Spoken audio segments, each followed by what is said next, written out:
రసాయనిక ఎరువులను అధికంగా పంటలకు ఉపయోగించడం ద్వారా భూసారం దెబ్బతినే అవకాశం ఉంటుందని వ్యవసాయాధికారి మల్లేశం అన్నారు. సిద్దిపేట జిల్లా మేరుదొడ్డి మండల కేంద్రంలో ప్రపంచ నేల దినోత్సవం పురస్కరించుకుని రైతులతో కలిసి భూసార పరీక్షలు నిర్వహించారు. ఈ సందర్భంగా ఆయన మాట్లాడుతూ రైతులు సేంద్రియ ఎరువులపై దృష్టి సారించాలని సూచించారు.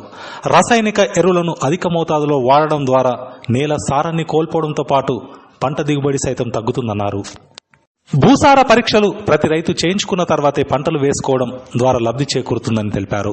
భూసార పరీక్షలు ఏ విధంగా చేయాలనే విషయాన్ని రైతులకు వివరించారు. మిరుదొడ్డి మండల వ్యవసాయ శాఖ ఆధ్వర్యంలో రైతులందరి మిరుదొడ్డి మండల కేంద్రంలో ఈ రోజు మృతిక దినోత్సవాన్ని జరుపుకోవడం జరుగుతుంది.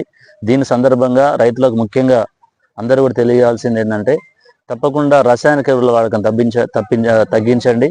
భూమి యొక్క ఆరోగ్యం దెబ్బతింటుంది కాబట్టి రైతులందరూ కూడా దయచేసి చెప్తున్నాం, ఎంత మేరకు అవసరం ఉందో అంతే రసాయనిక ఎరువులు వాడండి.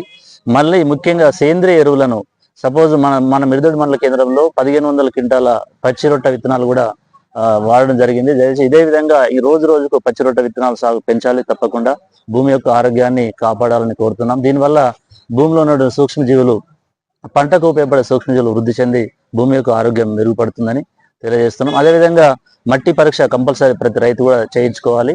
మట్టి పరీక్ష చేయించుకున్నట్లయితే భూమిలో ఉన్నటువంటి పోషకాలు ఏ మేరకు ఉన్నాయి, ఏ మేరకు మనం రసాయనిక ఎరువులు వాడాలనేది తెలుస్తుంది. కాబట్టి దయచేసి రైతులందరూ కూడా భూమి ఆరోగ్యం కాపాడాలని వ్యవసాయ శాఖ